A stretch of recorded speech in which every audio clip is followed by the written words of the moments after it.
It's incredible how quickly things can go wrong when Meghan Markle's path from royal outlaw to Hollywood hopeful is turning into one long list of closed doors and canceled deals. And the money, that's where it's hitting hardest behind the scenes. It's not just about failed projects anymore. It's a full-blown financial collapse, the kind that has people close to her actually panicking. We're talking about someone who once had global attention, A-list connections, and million-dollar contracts. Now studios are ghosting her, brands are backing out, and even her backup plans are crumbling. Let's start with Amazon. Not just any branch, Amazon MGM Studios. They were supposed to bankroll Meghan's reality TV comeback, a 12-episode series that insiders say would have handed her upwards of $50 million. And just like that, it's gone. Amazon pulled the plug. Why? A mix of creative concerns, PR backlash, and apparently some not-so-flattering whispers from Netflix execs about how things really went down behind closed doors with Meghan's first show, when Netflix, a company that once paid her and Harry $100 million, decides they're done with her. Others take notice, and Amazon didn't want to be next in line for the fallout. That collapse hit hard because that reality show wasn't just another project Meghan was counting on. It wasn't just income, it was leverage. That kind of payday would have fueled her other dreams, building more brands, investing in fashion, maybe even funding her own production company. But now that anchor is gone and the dominoes are starting to fall, and it's not just Amazon. According to various sources, Samsung was preparing her for a significant campaign related to their Galaxy S26 lineup, including billboards, advertisements, and multi-million-dollar brand endorsements. This type of activity keeps public personalities relevant and bank accounts strong, and the deal could be cancelled. Samsung were alarmed after researching the public opinion surrounding Meghan, observing the headlines, the criticism, the messy love meme reviews, and quickly backing out for a business that depends on credibility and widespread appeal. Sticking her face on a phone ad started to look like a liability. You'd think losing 2 major deals would be enough to cause a stir, but it's worse than that, because Meghan wasn't building one brand, she was stacking projects like dominoes. A clothing line was already in early development. That too is on hold. Turns out when the funding from one show disappears, the ripple effect hits everything else, even the people close to her friend's former PR folks. Potential investors are reportedly telling her to slow down, to stop pouring money into things that don't have guaranteed support behind them. And Meghan, she's not taking it well. People around her say her mood has been shifting, swinging from hopeful optimism to full-blown panic. There's even talk that she's now trying to pitch ideas to Disney. Yes, Disney, hoping to land something on Disney+. But that's more desperation than strategy. This isn't 2019 anymore. She doesn't have the goodwill she once did. That Netflix glow faded fast, and now every new pitch she sends feels like a long shot. There are apparently pending talks with Disney executives, including Bob Iger. Nothing is green-lit or locked in. What's really clear now is that Meghan is running out of safety nets. She's not just losing projects, she's losing her place in Hollywood's hierarchy. These studios aren't just rejecting her ideas, they're distancing themselves from her entirely. The Meghan Markle brand, once seen as bold and fresh, is now being viewed as risky, unpredictable, maybe even toxic depending on who you ask in the industry.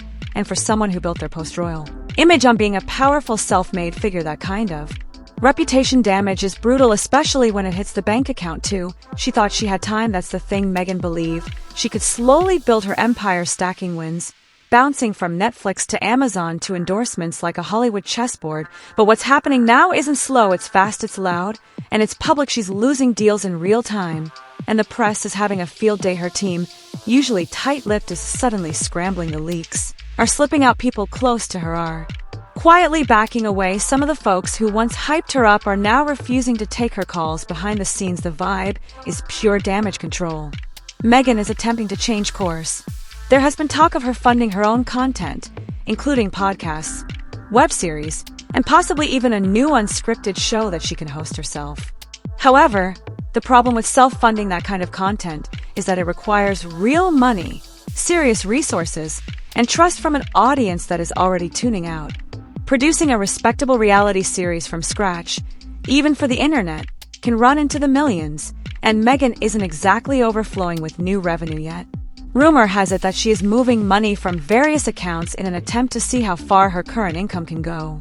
Estates of Montecito, private protection, international travel, all of it quickly depletes funds without significant studio support or attractive brand arrangements. The thing that always made her untouchable was her aura, a blend of royalty activism and glitz that allowed her into rooms most people never see. But even that is beginning to crumble as the map begins to look ugly. In Hollywood, time and momentum are crucial. Meghan momentarily walked into deals because her name was still buzzing, not because she had the finest pitch, but because the excitement is now fading into silence or worse, backlash. Take the Netflix series Love Mean. It was supposed to be a game share, a raw and empowering look into her life, but it didn't do as well as she had hoped. The reviews were mixed at best, with critics calling it self-indulgent. At the same time, no one talked about Meghan's series because it aired for a while before Netflix raised prices and removed fan-favorite shows from the platform, and people were already frustrated. Her series became the symbol of everything going wrong, which is when executives began to turn. Not just Netflix studios, but when one platform backs out, others hesitate. Amazon was informed through internal discussions, contacts, and possibly even rumors from Netflix insiders that Meghan wasn't worth the hassle, so they didn't simply cancel the reality series for artistic reasons. Her name did draw attention, but not the kind that sells shows anymore, so she's circling the wagons. There's talk that she's going back to old contacts and pitching rebranded ideas, and even offering to lower her rates, but it's not working. To put it bluntly, she overplayed her hand. It's not that people despise her, but rather that she doesn't generate the kind of revenue that studios need to stay in business. Hollywood is cruel like that. Even if your name doesn't generate revenue, studios will move on. And Meghan is now facing a future without a clear path. No streaming agreement, no collaboration with a brand, no backup plan. She wanted to be a power player, but the game is changing. And now that she's on the outside looking in, people close to her are beginning to worry about more than just the money or the headlines. They say that she's become more and more alone, trapped in her own world of calls, pitches, and rejections. The polished, self-assured public persona is still there, but behind the scenes, things are different. Since Harry is allegedly stepping back from some of the business side of things, she is bearing the burden alone. Her team, which was once full of top-tier talent, is shrinking, and a few important advisors have quietly left. She is restless, frustrated, and occasionally even paranoid. Every meeting that doesn't go her way is perceived as betrayal, and every delay feels like sabotage.